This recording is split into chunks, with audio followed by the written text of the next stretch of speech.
नमस्कार दोस्तों, स्वागत है आपका स्वर्गलोक में। आज मैं आपसे बात करने वाला हूँ निर्ग्रहाचार्य जी और रामभद्राचार्य जी के बीच जो वाद विवाद चल रहा है उसके बारे में।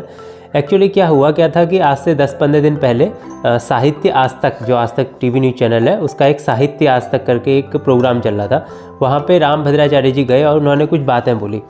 और क्या बातें बोली मैं आपको बताऊंगा। उन्होंने बोला कि जो पाणिनि अष्टाध्यायी है उसमें 25-30 पन्ने होंगे। उन 25-30 पन्नों में जितने श्लोक लिखे हैं उनकी व्याख्या मैंने 10,000 पृष्ठों में कर दी है और उसमें मैंने 50,000 श्लोक भी लिखे हैं।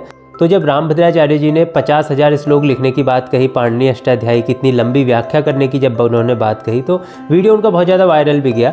तो जो निर्ग्रहाचार्य जी हैं उन्होंने अपने फेसबुक में एक पोस्ट लिखा, मैं आपको पोस्ट दिखाता हूँ।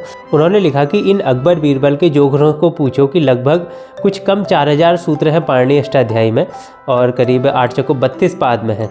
एक पाद को एक पृष्ठ में भी छापोगे तो कितने बड़े पृष्ठ होंगे और फॉन्ट कितने छोटे होंगे। मतलब कुल मिला के एक व्यंग उनके ऊपर किया है, क्योंकि आपको पता होगा रामभद्राचार्य जी हर चीज़ में गलतियां निकाल देते हैं, अपने हिसाब से हर चीज़ को ढालने की कोशिश करते हैं। ऐसा आपने हर जगह देखा होगा।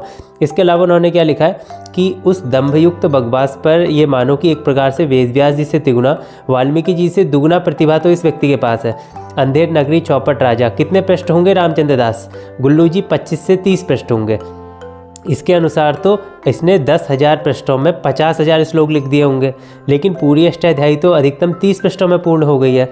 वैसे रामायण के 24,000 श्लोक जो है वो उत्तरकांड को हटाकर मानता है या उत्तरकांड को मिलाकर। देखो मैंने क्या कहा, मतलब यहाँ पे उन्होंने, मतलब जो निर्ग्रहाचार्य जी हैं उन्होंने रामभद्राचार्य जी को एक प्रकार से ट्रोल किया हुआ, ट्रोल कि भाई ये हर चीज़ में गलतियाँ निकालते हैं, उत्तरकांड को नहीं मानते हैं। और उसके साथ साथ रामचरितमानस में भी इन्होंने गलतियाँ निकाली हैं, हनुमान चालीसा में गलतियाँ निकाली हैं।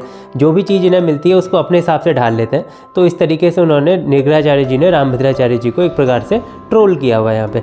इसके बाद निर्ग्रहाचार्य जी लिखते हैं कि अपने अद्भुत व्याकरण ज्ञान से एक ही ग्रंथ में 10 सहस्त्राणी को कभी 10,000 कभी 30,000 कहकर निर्ग्रहाचार्य के निर्ग्रह का दंभ भरने वाले, लवकुश के लिए प्रयुक्त राजपुत्र शब्द का अर्थ गंधर्व पुत्र और ब्राह्मण पुत्र घोषित करने वाले, श्रीमद् भागवत में नग्न स्नान करती गोपियों के लिए प्रयुक्त विवस्त्रा शब्द को विशिष्ट वस्त्रा यानी कि विशिष्ट वस्त्र पहनने वाली घोषित करके त्रिदंड फेंकने की चुनौती देने वाले चित्रकूटी बाबा ने अष्टाध्यायी पर 10,000 प्रश्नों का ग्रंथ लिखा है। फिर से ट्रोल कर दिया उन्होंने।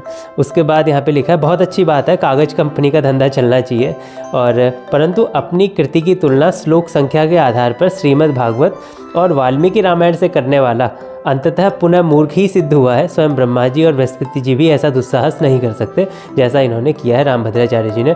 ऐसा इन्होंने लिखा हुआ है, निर्ग्रहाचार्य जी ने अपने फेसबुक में ऐसा लिखा हुआ है। तो कुल मिला के निर्ग्रहाचार्य जी ने एक प्रकार से, वो होता नहीं सरकास्टिक वे में कि भाई मतलब बिना बेइज्जती किए एक प्रकार से ट्रोल कर देना किसी को, व्यंग मारना किसी के ऊपर, वैसा कर रखा है। आपने पोस्ट पढ़ी भी होगी सोशल मीडिया में। तो ये था आज का पूरा वीडियो जिसमें मैंने डिटेल में बताया कि भाई चल क्या रहा है इस बारे में।